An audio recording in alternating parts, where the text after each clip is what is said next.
this is an ancient rock that is over 1 billion years old, and that it came from Georgian Bay when there was a big body of water here, I think called Lake Iroquois.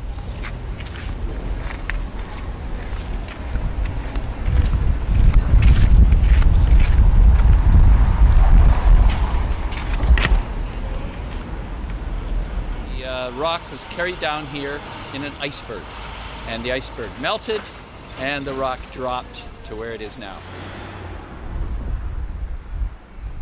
It totally rocks.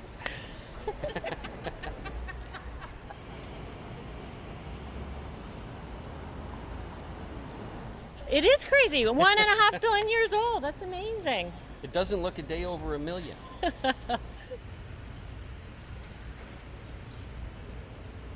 Sounds crazy to me that's even possible. It's really crazy. I taught history for 30 years, and I wish I could have taught that.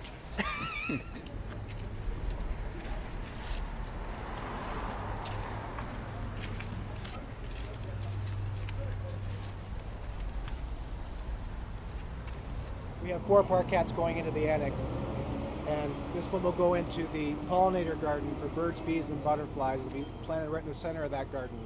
On Howland Avenue. On Howland Avenue at Bloor Street, which will anchor it in our both our past and our future.